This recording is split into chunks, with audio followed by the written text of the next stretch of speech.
首发我们买到的 LG8 游戏手机啊，给大家来个小开箱，全黑色的包装，败家之眼。灰色的版本。C 口充电器，编织的双 C 口数据线，清水壳，卡针的设计有点意思。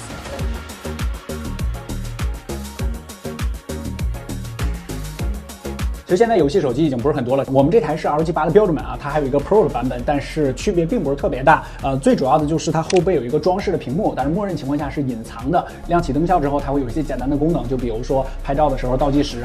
或者说一些游戏这个效果。然后还有就是长焦镜头。我们购买这台呢，主要是看一下它在小白视频数据库 4.0 模型下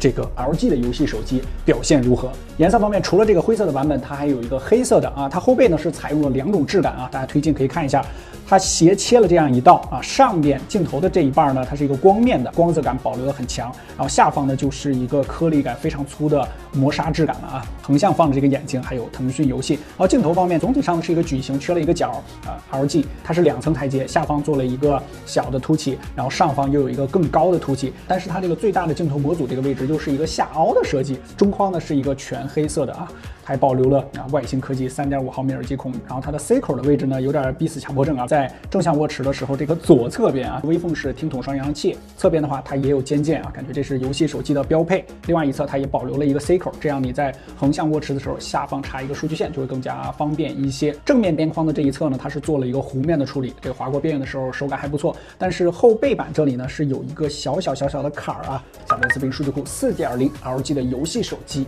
走起。游戏手机的8阵3应该不会让人失望我们先例行跑个分娱乐兔216万比红魔还略低一些不过也属于8阵3正常水平。K-Band 单核是2358，多核是7345，属于数据库已测8阵3机型中跑分最高的一台了。不过多核还是没有比过搭载了发哥天玑9300的 vivo X100 Pro3.8 环节5205分表现比较突出。OK， 我们重点看一下落地实测数据库 4.0 的全新模型下，王者120极致LG 平均帧率是118.5帧，波动方面相对高一些，77.8，功耗是4.6瓦，最高温度是41.2摄氏度，综合功耗和温度的话呢，控制的还可以。不过作为游戏手机，77.8的波动不太应该，在几个团战之中都有一些掉帧，后期版本还需要优化一下。原神 4.0 的新路线，LG 的平均帧率也到了59.8帧，波动是1.6，功耗6.3瓦，当然它的最高温度也到了48.6摄氏度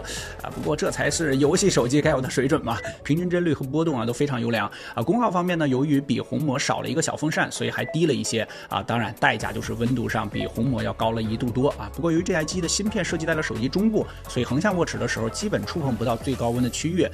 红魔靠科技，LG 靠设计。再来看一下小白视频数据库的新铁模型，LG 的平均帧率也到了59.8帧波动是2.8，功耗是6.4瓦，最高温度48.1摄氏度也过48了这个表现呢仅次于机身塞了风扇的红魔了。续航方面是我们关注的重点